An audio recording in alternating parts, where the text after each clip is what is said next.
de tener la confianza del jefe de Estado y de 2 ministros de Estado y todo un directorio que, repito, es cómplice de todo lo que viene. ¿Qué nos está pasando? Que no terminamos de indignarnos frente a todos estos hechos. Estamos en contacto con la directora del diario Perú 21, que viene siguiendo también varios casos de corrupción de este gobierno, Cecilia Valenzuela. Cecilia, ¿cómo estás? Buenas noches, qué gusto tenerte en el programa. De igual manera, Roxana, ¿cómo están ustedes? Gracias por invitarme. Cecilia, ¿qué está pasando que frente a todas las denuncias que se vienen haciendo, la sensación que tenemos, y no es una sensación, no es percepción, no pasa nada, todo sigue igual? ¿A qué lo atribuyes? Mira, a mí me parece que es muy importante detenernos en meditar y en pensar quiénes han sido los actores de las anteriores reacciones. Yo creo que aquí hay un problema que tiene que ver con el soporte ideológico de este gobierno, la izquierda. La izquierda, los izquierdistas, los que se llaman izquierdistas radicales, los izquierdistas limeños y los que también, a los que también se les conoce como los caviares, ¿no es cierto? Ellos han sido siempre el grupo de personas que se han atribuido una superioridad moral en el país. La reserva moral.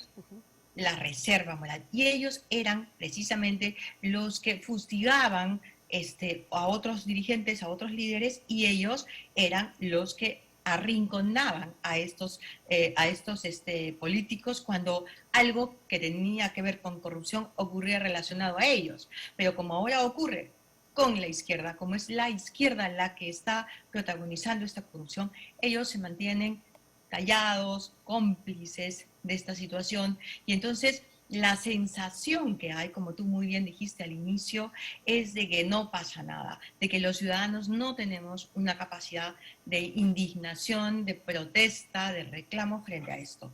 Claro. Yo creo que no es así, creo que los ciudadanos sí estamos fastidiados, sí entendemos y sí, sobre todo, sí juzgamos el nivel de corrupción que en este momento se vive, pero no tiene el eco que tenía antes, porque todas estas personas que antes decían que eran los voceros anticorrupción, empezando por la primera ministra.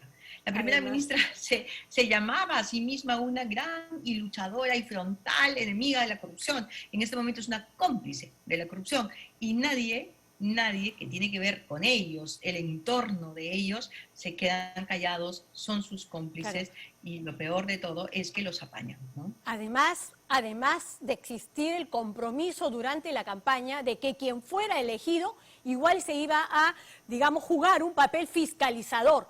Esa promesa, por supuesto, desapareció. Lo que hay es un silencio cómplice, además un silencio, digamos, que suena, ¿no es cierto?, terriblemente, precisamente de esta complicidad.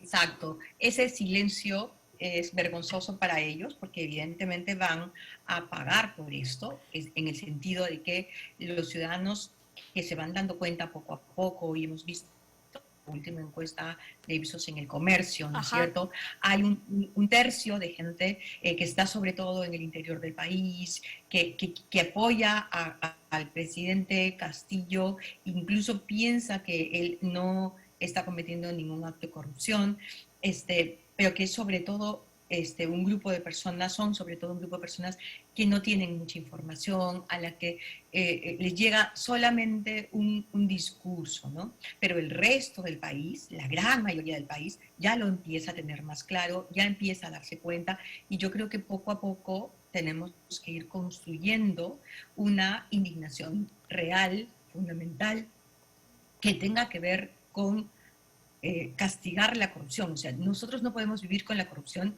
porque la corrupción es de izquierda. Si la corrupción es de izquierda, no la podemos perdonar. Eso no puede seguir ocurriendo.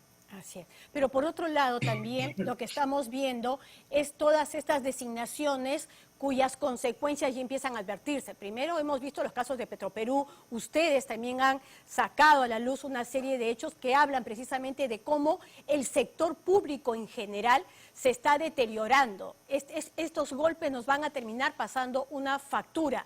Esa factura sientes que más adelante ya, digamos, el resto del país lo va a sentir con mayor fuerza, y exactamente hasta qué tipo de daños puede llegar a generarnos. Mira, Rosana, el problema es que están copando con los puestos públicos con gente, primero incapaz, pero también corrupta. Lo que ha pasado en Petroperú, por ejemplo, es vergonzoso. Es decir, deciden darle un contrato a una empresa que previamente ha tenido una negociación con el propio presidente, pero para que eso esté mejor afiatado, contratan para trabajar en la empresa a otro de los asistentes a la reunión con el presidente, ¿no? Y eso se descubre, eso se sabe, y a su vez ellos continúan adelante. O sea, el haberle dado nuevamente en una segunda oportunidad, una segunda dosis, como lo llamó Perú 21, un contrato a la empresa del señor Abu Daye, me parece algo grosero. Eso no puede ocurrir. Claro, vemos que la Fiscalía, que está teniendo un comportamiento lamentable en muchos casos, porque la líder, la señora fiscal de la Nación, ha decidido obviar, ha decidido alejarse de su función, y los otros fiscales pues no logran el respaldo que deberían tener, ¿no? Pero por otro lado sí vemos a la Contraloría, vemos a la Procuraduría y a la Defensoría del Pueblo y al propio Congreso actuando de una manera más coherente. Entonces sí terminamos sabiendo lo que ocurre, sí esto se va a tener que procesar, pero a su vez van haciendo designaciones, continuando con una serie de nombramientos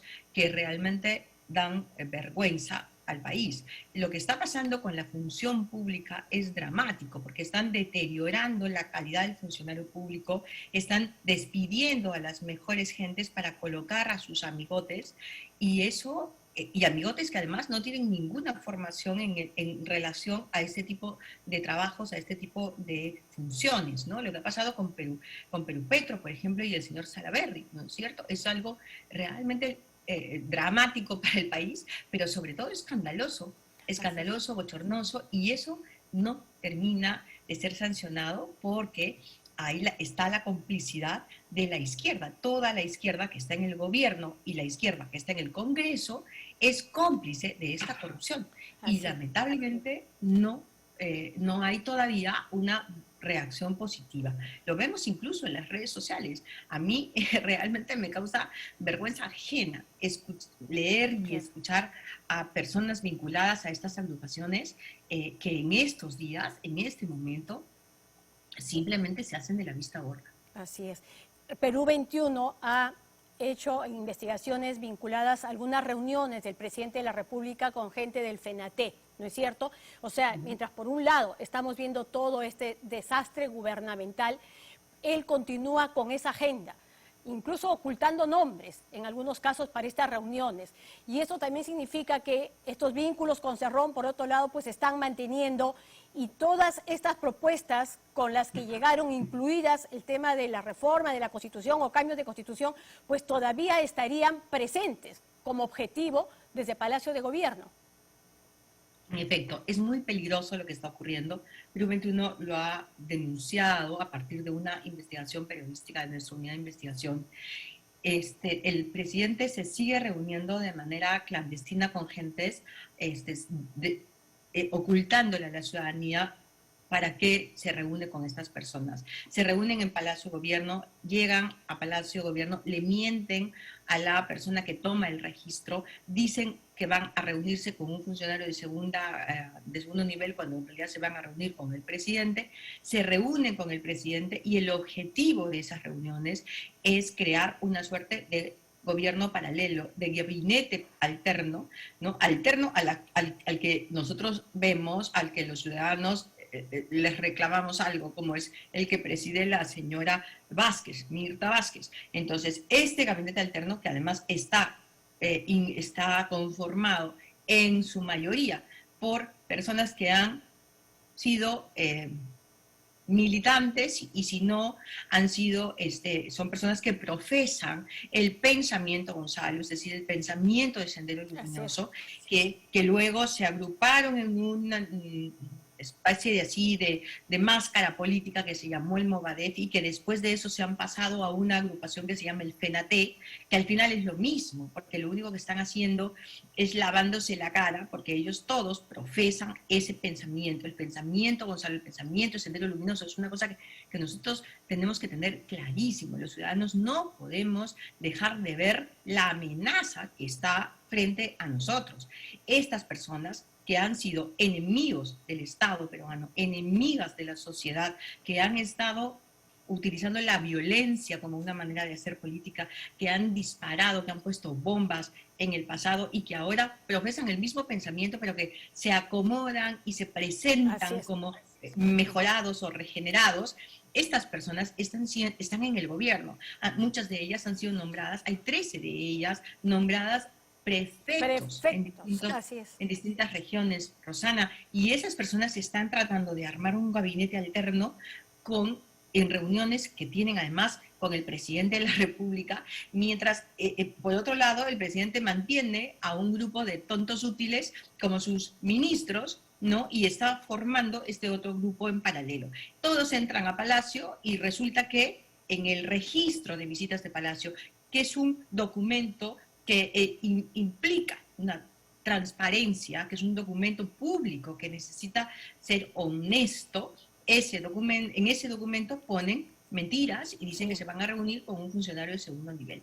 Eso es lo que Perú 21 ha denunciado y eso es lo que nosotros esperamos que la ciudadanía comprenda, que la ciudadanía se ponga en alerta. O sea, para nosotros como periodistas lo más importante es llamar a la conciencia pública y es que sepamos lo que nos está ocurriendo y que no nos traten como niños, ¿no? Así es, así es. Al final de cuentas es lo que nos corresponde. Seguir informando, seguir investigando, seguir mostrando hasta que finalmente se pueda tomar conciencia. Creo que ya esas tareas hemos tenido que hacerlas en otros momentos, ¿no es cierto? Así que confiemos en que esto también llegue a buen puerto. Muchísimas gracias, Cecilia.